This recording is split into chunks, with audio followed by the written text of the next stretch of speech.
We're cruising down the Danube on board the MS Vindolona, the master painter Hunter Wasser's boat. This is the relaxing way to take in all the sights of Vienna.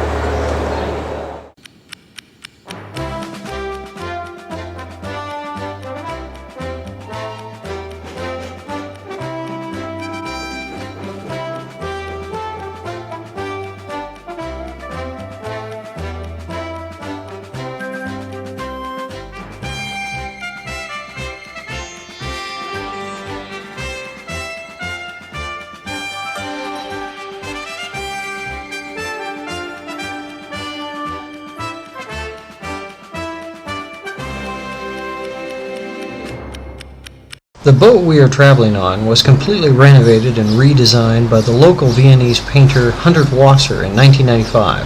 Hunter Wasser was also an environmentalist who specialized in mixing natural and biological forms and variations into man-made structures. Previously, we saw him in action at the Hunter Wasser House, a block of apartments designed in a most unconventional way.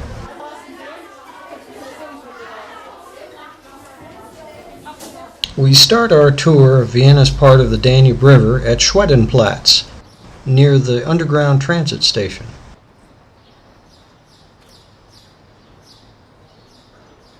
For the first part of our journey, we travel along the Danube Canal, also called the Little Danube, a 17-kilometer route through the city.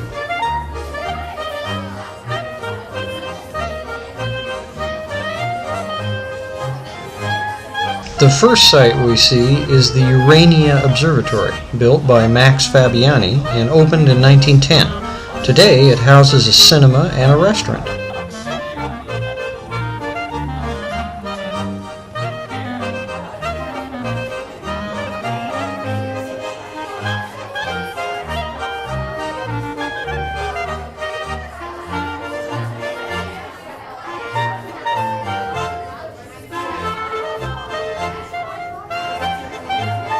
The gasometer city consists of 4 intact gas containers that were part of a former large gasworks. In 2003, it was converted into a city within the city, featuring flats, shopping malls, restaurants, and offices.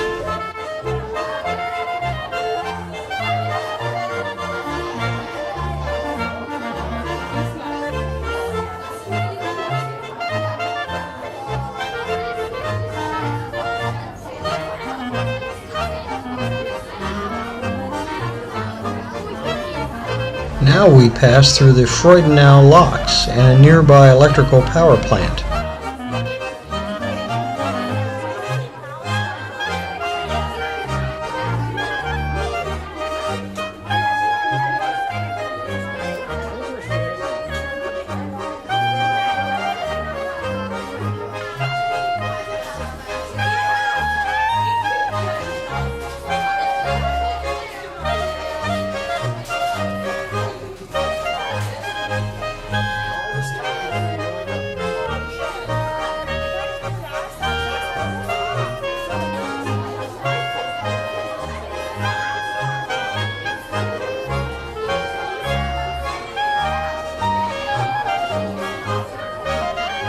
Over there we see a Buddhist pagoda, the first one constructed in Europe.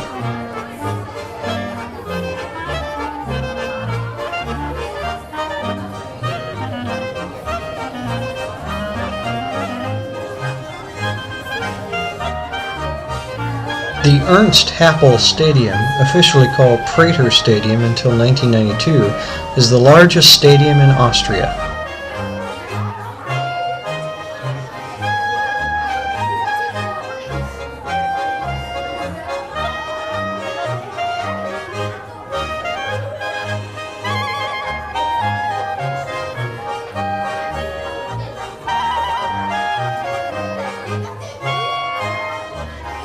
We pull into the station at Reichsbrucke. From here we will spend some time exploring Danube Island and later board the MS Vienna for the return journey back to Schwedenplatz Pier.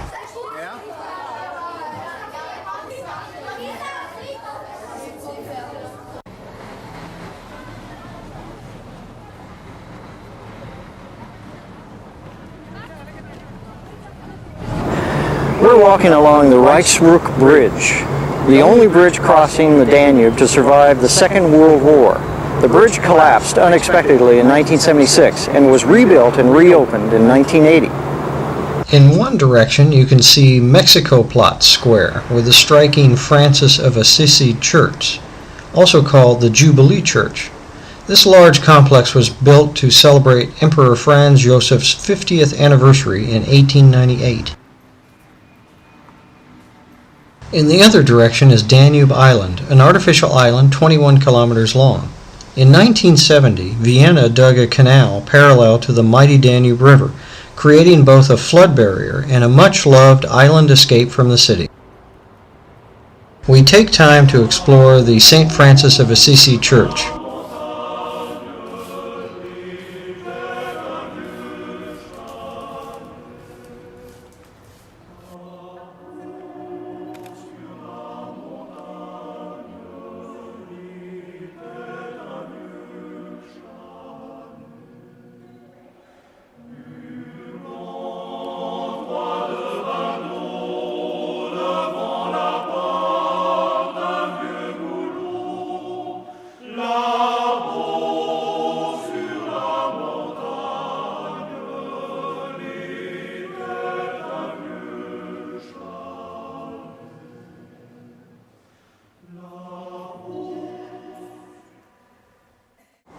It's time to end our visit of the Danube Island and board the MS Vienna to cruise along the rest of the Danube Canal.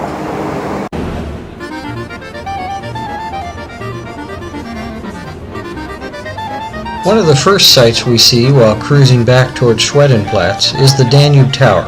At 252 meters high, it is the highest structure in Vienna. Later in our visit to Vienna, I'm taking my wife there for a romantic dinner in the restaurant at the top of the tower.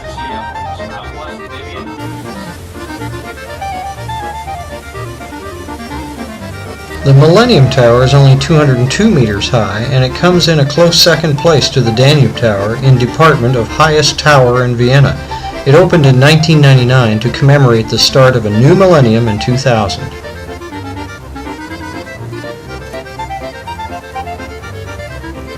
We passed through the beautiful Nussdorf locks, built by Otto Wagner around 1900. From here you can see the two hills, Kallenberg at 483 meters high, and Leopoldsburg at 423 meters, which border the city in the northwest.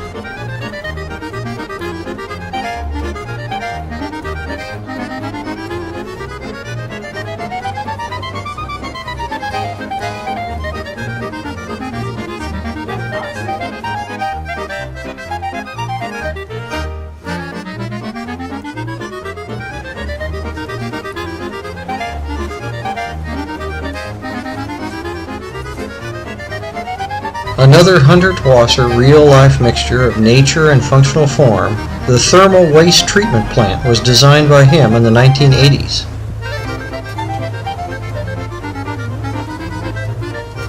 We passed by the Rosso Barracks, which was built from 1865 to 1869 in a Windsor style. It is currently the headquarters of the Vienna Traffic Police, so check your parking tickets. The Vienna Ring Tower features 23 floors and was the first skyscraper built in Vienna. Passing the Kaiserbad locks and lock house built in 1904 by Otto Wagner, we come to the end of our Danube tour in Vienna. Later, when we visit Melk in the middle of Austria, we'll see more of the Danube.